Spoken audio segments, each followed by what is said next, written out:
Alors bonjour, moi je m'appelle Julia, je suis en 5e année de médecine. Je suis intéressée par la médecine générale et ce qui me fait peur, c'est la transition en fait. C'est-à-dire, on passe d'interne à l'hôpital et après, comment se passe la transition? On arrive tout seul, vous parlez de connaissances, mais au final, c'est un peu au petit bonheur la chance. Enfin, je sais pas, j'ai un peu cette idée-là, du coup, je me pose la question de comment est-ce qu'on entre vraiment dans le travail et comment est-ce qu'on arrive à créer au final le cabinet, parce que nous, on a l'impression de partir de rien. Alors, déjà pendant ton DES de médecine générale, si tu le fais, donc tu vas être confronté à des stages en médecine de ville, en médecine ambulatoire.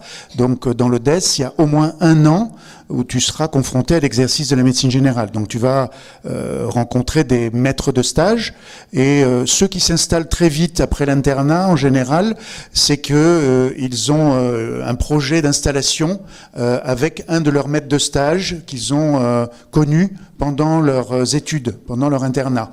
Sinon, la plupart aussi qui ne s'installent pas après, puisque ça reste rare l'installation tout de suite après le diplôme validé, c'est que les internes, une fois diplômés, font des remplacements en médecine de ville pour justement confronter les différents modes d'exercice en allant travailler dans différents endroits jusqu'à ce qu'ils trouvent un lieu qui est en demande d'une collaboration d'une association ou d'un médecin qui part à la retraite pour pouvoir s'installer.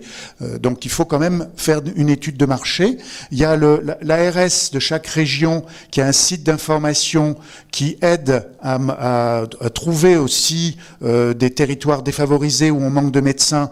Donc le site pour l'ARS PACA, c'est PAPS, hein, portail d'aide aux professionnels de santé pour l'installation. Donc voilà à peu près la réflexion pour les internes. Donc souvent il y a quand même une identification avec un médecin remplacé ou un médecin qu'ils ont connu en stage qui est à la base du projet professionnel d'installation.